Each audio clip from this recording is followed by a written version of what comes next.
I will just come around and grab that from you. Which thing? Like The questions. I don't remember.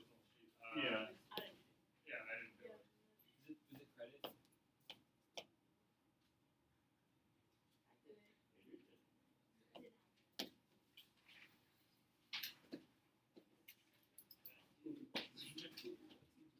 Turn it in tomorrow. Hey, Reach. That's not turning it tomorrow, right? No, yeah, it's now or never. Now or Here. never. I think I have a question. You didn't get it. I'll talk to you about it after. I think I have a question. Stand in the maze. I literally have a question. Better than no. That was a big question. Yeah. All right, so ad hominem. I know we were already taking a look at the video and all that stuff for on Friday. So with this one, it's to the man. You're attacking a person's character. The big thing is when it's not relevant to the issue at hand. So we had the whole cats and dogs, video that we took a look at. Anyone watch the Puppy Super Bowl? Good. You saved yourself from like 40 minutes of stupidity, so it was okay. But the dogs get adopted, so that's good. Yay for that. Puppy bowl. Puppy bowl. Then we had the courtroom little video that was going on for it. Hi. Who are you? This that time ended in my kindergarten. We didn't have time after this. Bro, it's a real time. I only did this. Look at a whole bag. Jeez, it's like a little bag left. They've got a whole box of cheese. This is a small box. I mean, We had the courtroom scene, and when we were kind of coming to the end, I was asking the question, like, is this ad hominem, where you were dealing with the murder case, and you remember they had the psychologist who was on the stand, and the prosecutor was asking him about conviction of statutory rape that he had years before, and kind of asked, is this an example of ad hominem? And some people were going yes, and some people were kind of going no with it. Is the psychologist's criminal record pertinent to his expertise as diagnosing a person as to whether they would be clinically insane or not temporarily at a time of murder? Yes. Why? because it's shown a past of violence and like other wrongdoing. For the doctor. Not for the dude who raped his wife.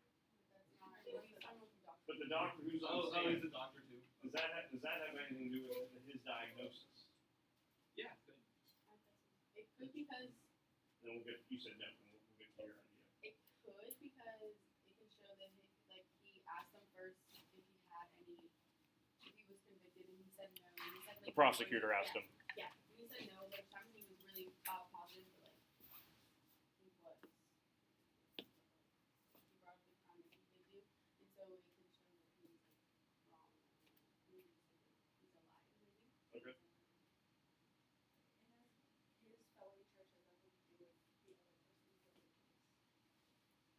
So they're just two separate, it's apples and oranges. Okay. I don't think it would change his credibility of being able to diagnose people, but it will change his credibility as a person. Like if he did this one thing, maybe things that he's saying people will look at differently. Like will he done this, or maybe it's just like So you would be going with Adrian where it does not necessarily detract from his clinical diagnosis, but it does detract from his reliability as an individual and then consequently a witness if I'm on the stand to tell the truth, at which point you said, no, I've never been convicted of anything, and then you have this whole episode take place. How come they would have access to that information in the first place? Because witnesses are going to be, a list of witnesses is going to be submitted, and so they're approved pretty much on both sides. So then you're doing background checks and all that kind of stuff. Clearly the defense had no idea about this, otherwise they would not put him on the stand. And he, remember, did name change, because they were talking about Tyrell Bass, that's an interesting name, and then goes through where he did a name change post his conviction of the statutory rape. So that's when they do a little background check on his, doctor name, professional name. You're not going to see anything, but they were able to realize there was a name change that took place, and why that happened. So from an argumentative standpoint, Adrian's argument would certainly be valid that it has nothing to do with it. But what is that, bless you, what is that episode that you're in? It's a courtroom. Is witness, the ability to trust a witness, is a witness's credibility important within the case of law? Absolutely. So if the defense attorney were to go, hey, ad hominem, all the prosecutor has to do is, hey, I'm just asking the witness about, character traits and whatnot, so the jury can decide if they want to believe or not believe everything that he is saying. And so certainly a courtroom would be a place where it could be acceptable that you could get away with ad hominem. But, we do a pop culture spar debate. You're not going to go, Grant had detention after recess in like third grade is not going to be something that would be coming up. Here, you got nervous when I said detention and recess. Is there something from third grade we need to know about? Okay. Okay. Making sure. Happens to everybody. Well, not everybody, but a lot of people. Texas sharpshooter.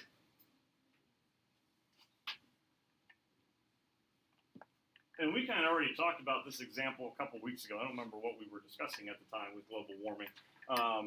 Locating data to suit an existing presumption or conclusion. This is going to seem like it has nothing to do with Texas sharpshooter. How's Toolman model work again? In theory?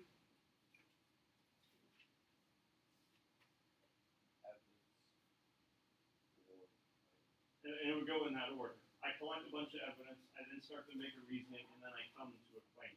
Last thing being a claim.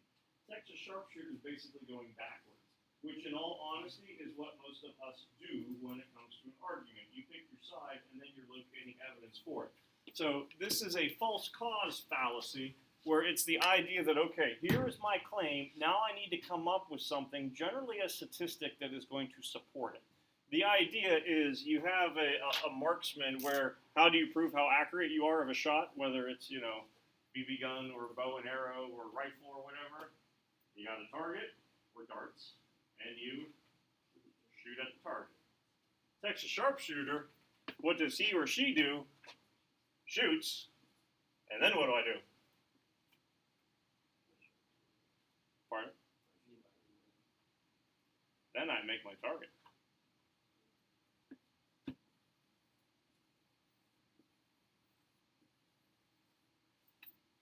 Bullseye. 4 times, Dan. Beat that. I went backwards. I shot something, and then I made the target around it. So you have a claim, and then you're trying to find something that is going to back that claim up. I don't recall a specific example that would have happened with the Super Bowl yesterday, but sporting events are notorious for this. Dan is going to come up to bat in the 7th inning, and it's April afternoon games. Dan hit 748 in afternoon games in April when it's 72 degrees outside in the 7th inning or later against a regular pitcher with less than 2 outs. So he's clearly going to get a hit now. This is the person who we want. Now, we're finding some kind of evidence that's going to kind of suit our presumption that we're going with. So you have a claim, and then you are going to try to find some kind of evidence that is going to back that up. So this whole idea that we kind of mentioned a couple of weeks ago about global warming, it should be less of a concern because CO2 emissions dropped in 2005. Well, we mentioned you had a recession going on in China. That was what caused those CO2 emissions to decrease. It was nothing about, hey, we're better people when it comes to CO2 emissions and all that kind of stuff. So the whole notion that you're going to have an argument and then you're going to look for little bits of data to support it is why this is how that would work.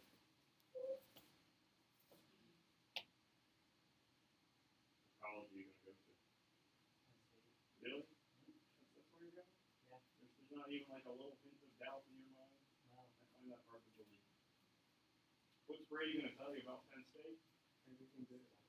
He's going to pick the little pieces of information he gives you. So it could be, hey, did you know that 98% of people who go to Penn State with their SATs? That's why I'm going to go there. Wow. 98% took the SATs. That's impressive. So you're finding little pieces of data that make it look good, whether that is the case or not. But you're using arguments to kind of fit what using evidence to kind of fit what your overall argument is going to be. Red herring. This is kind of like non sequitur, where it's like an umbrella term. We did faulty emotional appeal earlier. You remember there was like the sheep brains and Brussels sprouts and all that kind of stuff? That would be an example of red herring. Evidence, arguments, tangents, attacks, whatever that is intended to be misleading or distracting. So you are interjecting things that are unrelated to the argument, and you're trying to use that to your advantage. So, again, Meredith, you should eat your vegetables. There's starving kids all over the world. You're interjecting this fact about there's starving people around the world, hoping that she uses that as a reason why she should eat her vegetables, but has nothing to do with it. You have a quiz. Mr. K, you can't give us a quiz. It's Monday. Tuesday, Wednesday, Thursday, Friday. Makes no difference. You're interjecting, hoping, well, but it's Monday after weekend, so that's why there shouldn't be a quiz that would be happening on Monday. It has nothing to do with the actual argument itself. Red herring is it more of like a trap too? Well, so red herring gets used as a literary term, like within mystery novels. So if you're reading a Sherlock Holmes book or whatever, there'll be red herring, which is evidence that's meant to take the person off the trail. So something that's meant to distract you or detract from what you're actually trying to locate. So it's similar in that idea, but it's something that's going to kind of be brought in from the outside, where it's totally just meant to distract someone. I mean, you could do something, that would be totally bizarre in the sense of, here, passing out the quiz, and then you go, hey, it's my birthday, let's have a party. You're trying to distract from what's going on. That's not going to happen like argument sense, but if you do have an argument going on, kind of like in an ad hominem, we've been over this where, so-and-so had, Grant had that recess detention back in 3rd grade. You're trying to distract from the issue at hand. Usually if things are not going well for someone is when that red herring will kind of start to show up, because you're throwing out whatever you can, hoping that something is going to stick.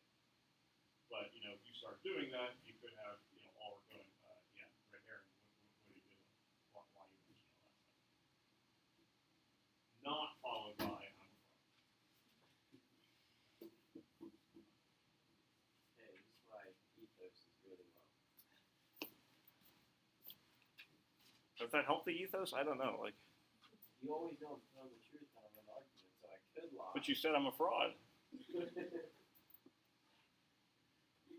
Hey, at least what I Were you do- telling the truth because you were lying about lying? Yeah. Yeah. So these things could, certainly all be kind of examples of how a red herring could potentially work. If you were to have like a straw man, an ad hominem, and red herring showing up on like Friday's quiz, they would be clear enough that this is more distracting as opposed to what would be happening with the misrepresentation or the attack of a person that you would know it's going to be ad hominem. It's kind of like the square or rectangle, a square can be a rectangle, but the rectangle is not necessarily going to be a square kind of idea. Last two, circular reasoning. Why does circular reasoning work? Circular reasoning works because circular reasoning works. Because circular reasoning works. Notice how high the definition is. Like, that's a perfect site here. So this sort of reasoning is a fallacy because it is assuming that the conclusion is true and the premises does not constitute evidence for that conclusion. So the evidence that you have really is not supporting anything, but it's simply going around and around and around. Basically, the argument consists of it is true because it is true, so therefore it must be true. Sam stole my bike because he's the kind of kid who would steal my bike.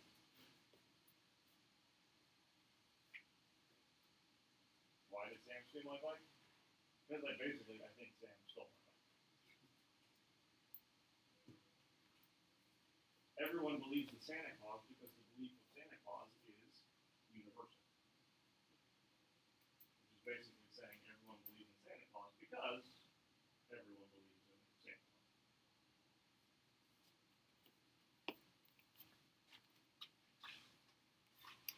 This happens to you, and I feel like it's social studies classes more than any, but it could be any, any, where it's like a 3-part answer, and you can only come up with one part. So what do?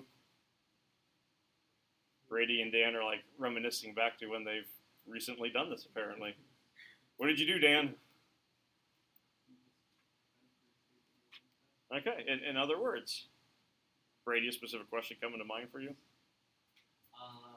Like nothing to do with that, Okay. but, like, even, Wasn't like your last LEQ that you did this on. no, even if I make essays, I'll say one thing, and then I'll say the exact same like thing right after it, but I'll be like thesaurus.com and change up the words so that it looks a little bit better. Dude, I thought it was only me. Shift F7 is shortcut for that on Word. Save yourself some time. Wait, what is it? Hit Shift F7. You have the word highlight. Hit Shift F7. Brings up the source. Really? In Word, I don't know if it works in Google Docs or not. Well, it makes me feel better. I'm going the extra mile.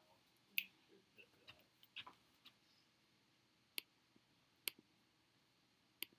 for that. Oh. There's those scary kids again.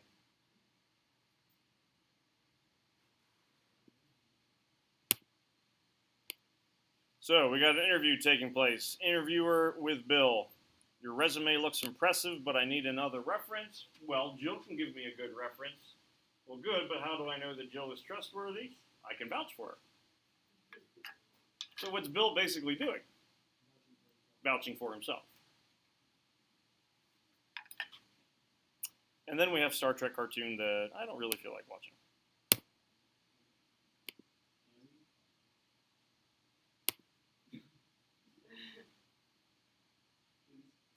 It's a Monday. Red herring. Last one, equivocation. Commercials tend to do this. So if you change the meaning of a word, usually it's going to be in a complex argument, but you change the meaning of a term mid-argument. You could be doing this by accident, or you could be doing this on purpose, where you might be trying to be a little cutesy or punny kind of in some ways. But within a lengthy argument, you are changing the definition of a key term. So in our society, everyone needs to be literate. You would be surprised how many people in our society are so illiterate that they use the word like in every other sentence, like when they are speaking. What's it mean to be literate? Not quite. You just do it, right? It's the ability to read, and then to go along with read, the ability to write. So, like, literally, you know how to read and write. What is happening to it down here, and it's not that it switches to illiterate, but what is the context and as to what it means to be illiterate? Not having the ability to properly speak. So you're going to say, something like that all the time. So there's a shift in definition. Now, this could be confusion on the person's part, where you're writing something about literacy, or they're tweaking their argument in order for it to kind of fit some kind of context that they want it to be. But you're shifting the definition of a term. It's like when people always say like literally, is that equivocation? Is it what? Equivocation. So with literally? How do you mean? Like, oh my gosh, I'm literally gonna die. I'd say that's hyperbole. Yeah. Oh my gosh, I'm literally can't even. I don't know, people always say literally like, this is literally the worst. No, you could go that's, I'm not saying inability, you could go that's some kind of, distractor or time waster so far as speaking, but the fact that you just repeat something isn't going to be the equivocation. The fact that you're shifting from the idea of the ability to speak, the ability to read and the ability to write, as it should be, to switching it to speaking is where you're having the issue. You're changing what you mean by that term. So, the one down here is a little more cutesy. Nothing is better than steak. So, what would, paraphrase that first sentence? Nothing is better than steak. Steak is the best. There's not any kind of food out there that's going to be better than steak. Well, hot dogs are better than nothing. I'd rather have a hot dog than to starve and eat nothing. Nothing is better than steak. Hot dogs are better than nothing. Hot dogs are better than steak. It's transitive property. What happened, though? Nothing shifted in meaning from basically, everything out there. Whatever you have, steak is still going to be better, to nothing now being a void, an emptiness of food, a lack of food, or whatnot. So it's transitive property, but if you have that key term is shifting definition, that's where you're going to run into an issue. What are some debates about legalization of marijuana, which is obviously becoming much more widespread, whether you're talking about medical or recreational purposes? What are some reasons why marijuana should be legalized from that side? Because it's becoming more and more recreationally used, so it should be legalized because it isn't as bad as it is. Okay, so comparatively compared to other substances that can be harmful, not as bad. Sorry to go bandwagon. Yeah, I forget how you said it's more and more people are using it recreationally, so not calling me out for it, but that would be like where a bandwagon could potentially happen. Since more people want this, that's something that we should go with. Okay, taxes kind of get mentioned quite a bit with it. It's being used medicinally, so basically, whenever that happens, you're not getting it off the streets, so the quality of what you get is going to be higher on the street. So coming from like a dispensary as opposed to a black market purchase or whatnot, you know what is in the product. It's not therefore going to be laced with whatever else. It can reduce stress and pain for patients, for people with high levels of stress or anxiety.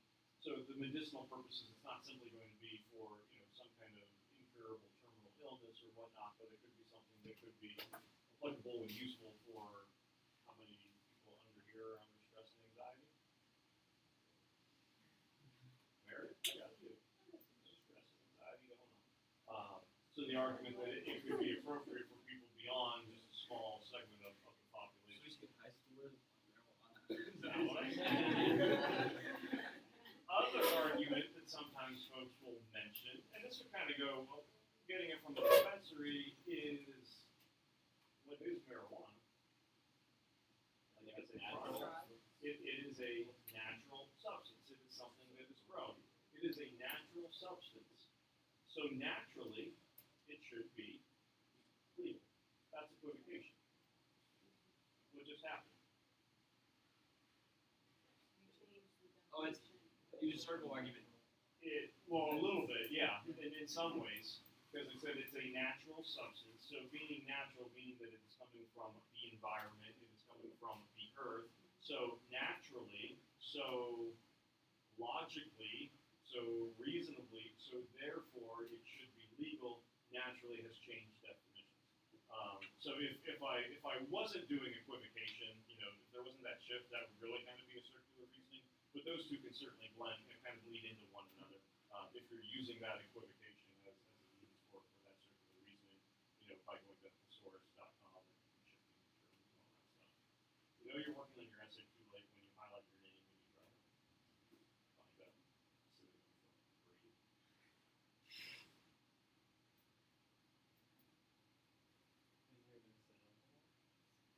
Awesome dude. Sure, you'll find out.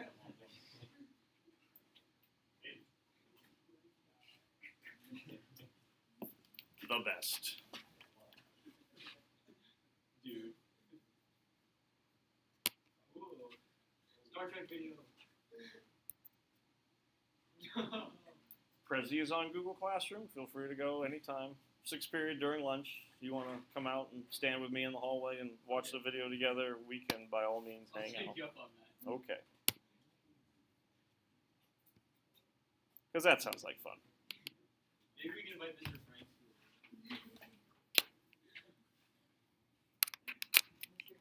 Yep. If I was bringing a waffle iron, Nope.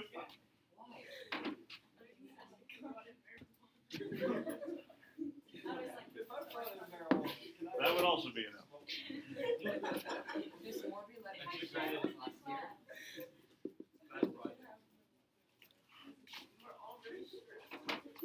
All right. So we clearly know Singer's argument. Singer's argument, just doing a little compare contrast here for a little bit. You know what? We should go as Christmas. Yeah, that's Everyone's Hard. doing it. That's definitely his argument. Singer's argument is what? As we've said numerous times. Help the poor, donate money. Help the poor, donate money, forget about yourself.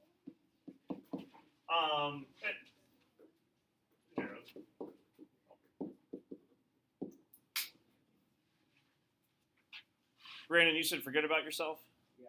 Okay. And in some ways, it would be that, you are not greater, than anyone else. Would kind of be a way. Like, there's no reason why you should be treated differently. You haven't earned anything that would make you better. The idea that we would help out fellow human beings is going to supersede anything that you would do for yourself. The future communist republic of world, basically. Why? Because you're forcing people to donate all this money that they have earned towards people who have not tried to earn any money. Well, that part we don't know. You're doing ad hominem there. Because if I'm in a situation where I don't have the means to resources, whether it be education, manufacturing, if I live in a country where all of the natural resources, or 80% of the natural resources, have already been extracted because European imperialists came in, and now they have redone boundaries where I have, centuries and centuries of fighting and warring going on between different groups of people who are now going to be under one united republic, it's hard to say that, well, I haven't done anything that has kind of caused that. I'm certainly in an unfortunate circumstance. So it is, if anything, I think some might look at it as payback, no pun intended, because you are paying money, but it's also, you're taking a look at countries for the most part, historically, that have utilized other nations, third world nations, for their own benefit. So now that bill is going to be passed on to someone else. Yeah, but still, I've worked hard for that money. I should keep most of it. I should not have to give people my hard-earned money. If the government wants to give people money, it should not be from the taxpayers. It should be from their own tax streams, such as liquor and other forms of recreational drugs, tariffs. It should not come out of the citizen's pocket. Because I've worked hard, a 40-hour work week, and I want my money to go down and spend it the way I want it. At dispensaries. I went on Christmas. That's not going to help your argument too much. What's Harden's argument? Don't help because then they'll get used to it and not try themselves. So it is going to be, and this is where I think Ulrich was kind of going to arguments before, where it's a handout. Okay. I think if you look at like Indian reservations, a lot of them are like the ones that don't own casinos are like below the poverty line because they get so many government handouts that like they just feel dependent on the system. They like just kind of like exist with the money they have. They don't like push themselves. They need to. So like the evidence why the handout idea is not going to work. Yeah. So if you were doing like Tolman model for it, your evidence would be like potential reservation land that's been done before. Mm-hmm. Okay. Right. The poor are multiplying faster than the quote unquote rich. Okay. So they're going to deplete the load of all of our resources, and if not, the new generations won't have anything to help them or grow. So it depletes resources, and part of this is where that whole tragedy of the commons comes in. What's he mean by that? Because these people are born into this society and they're born with lower classes, they don't really have the means to move up when they actually do have the means to move up. Well, but like specifically, what does he mean with this idea? I mean, that's kind of a counter. That's like an argument that'll kind of come along with it, but specifically here for commons. It's when you take like a resource or area that can be used by anyone, so you just overuse it until they can't use it. So if I have Ulrichville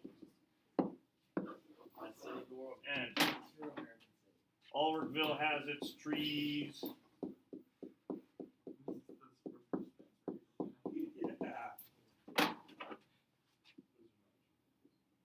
and you got your water resources and all that kind of wonderful stuff that's going on. Who's in charge? Me. What are you going to do? I don't know yet. I might want to keep it like that. Hopefully, you're going to take care of it. Yeah. But yeah, Avery's point would be if we're dealing with a place where this is now no longer yours, but this is for whoever wants them, people are going to come in, but then what are people going to do? They're going to take their resources out. There's not going to be replenishing that is going to happen. So there's only so much that can go around. If you open this up to everyone, you're not going to have the ability that this is going to be properly maintained and cared for, and then we're going to have issues kind of going all over the place. So build a wall. And one of the aspects that's also kind of that's getting mentioned here with the idea of why you would not help and whatnot. If growth rates are being problematic, then what should a government end up doing? Well, it should take care of itself and be able to prepare, which is something that some countries are able to do, which is something that other countries may not be able to do, or they have not kind of undergone the whole idea. What do you think about his idea of this lifeboat? So you got the people in the boat, and then you got everyone else. They have no arms or legs because they're bobbing in the water.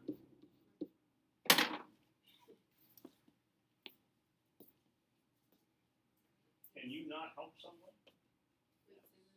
Can you, like, if you are literally, like, in a boat, we know Ulrich's not going to, but you're in a boat, and you got room, and other people are there, can you go, sorry, That's like, a loaded question, yes, it is. but you didn't say that. I didn't, once I do the Quizlet, I'm gonna know it for next time. But basically, hard to say, you won't do that. You can't help someone. I mean, not that you can't physically, but in some ways that you shouldn't. What's the initial reaction to that one? That he's a horrible person. Is that the take that you get from it? And this isn't meant to be. And also, you can kind of go, hey, what am I doing here by making you pick sides? So far as a logical fallacy. I was just gonna say, like, the first, like, when you put it like that, it sounds like it would almost come off as using, like, heartless or something. Yeah. But when, like, but I feel like it's like you dive deeper into it and, like, learn this whole argument, it makes sense. Wait, is that Texas sharpshooter? No. Oh, black or white reunion? Donate all your money, except what you need for necessities. So 70,000, 80,000, 30,000, or Don't help anyone. And so that's where you would, even though you're not saying either you do this or, the idea that you have to do one or the other is going to be that idea of a black or white reason. Because I know why it might be okay to not let people come into your boat. Yeah. Because you could be motivating them to build their own boat. Yes. With Yeah, if I'm drowning, how am I going to build my own boat? What if it's a murderer who's in the water? What if I it's wouldn't not? want to bring a murderer. What if it's a doctor? See, now you're going to start using these things all the time. So like, there's a nice person on The